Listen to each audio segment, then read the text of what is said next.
Ikaw ba'y may katanungang legal na naghihintay ng kasagutan? Aba, itanong mo yan kay Kong Roman.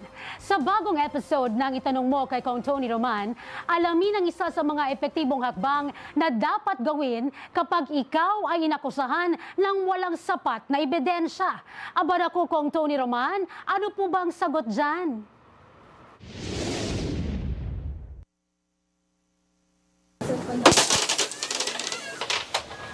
Opo, ginagalingan ginagalingan mo. Dito na pala to. Ikot. Wala, di papasok yan. Oh, di ba?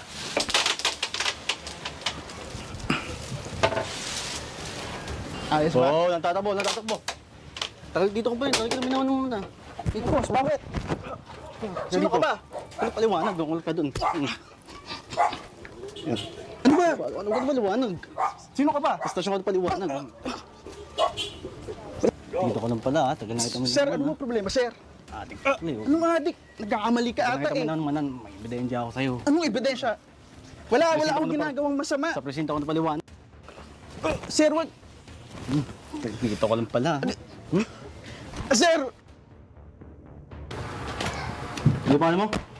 Sir, nagkakamali yata kayo. Pakawalan nyo na ako, sir. Parang awa nyo na. Dapat ka na ba saan sakdal, ha? Ano sakdal? Sir, pakawalan nyo na ako dito. Wala na akong ginagawa eh. Baka nagkakamali kayo. May ebidensya ba kayo? Basta ikaw yun. Ano ako? Paliwanag, sabi nga ikaw yun. Kung Tony, wala po silang hawak na ebidensya sa kasong ibinibintang nila sa akin. Kung Tony, hindi ko na po alam kung ano ang tama at dapat na gawin. Kung Tony, ano na? Dahil sa batas, hindi sapat na may shabu. Kailangan patunayan ng pulis at piskal na ang shabu sa korte ay mismong kinuha sa bahay ng akusado. Iyan ang malinaw na sinabi ng Supreme Court sa Padilla versus People. Ano ang nangyari sa kaso? May search warrant laban kay Roel Padillo sa Cagayan de Oro. Nakakita ang pulis ng maraming sachet ng shabu sa cabinet sa kwarto ng akusado. Inaresto siya.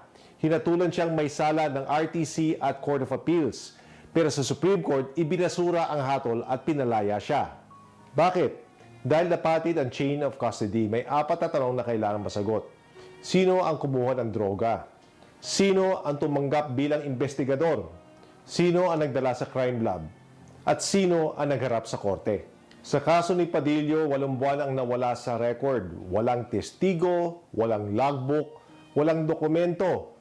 Walang nakapagsabi kung sino ang humawak, saan itinago, o kung may nagpalit.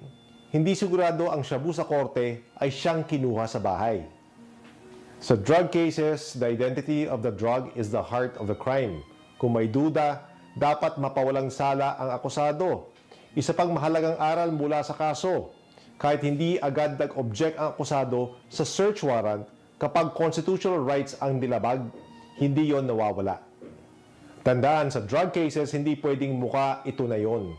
Dapat patunay ng estado step by step na ito nga yon. Kapag hindi, kahit gaano karaming shabu, bagsak ang kaso. Sa mga nais humingi ng libreng payong legal, magpadala lang ng mensahe sa congresstv24@gmail.com o di kaya sa Congress TV Digital.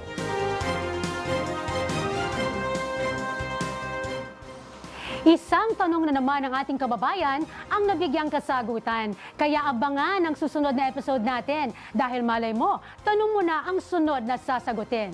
At kung kayo'y may mga katanungan, itanong mo kay Kong Tony Roman.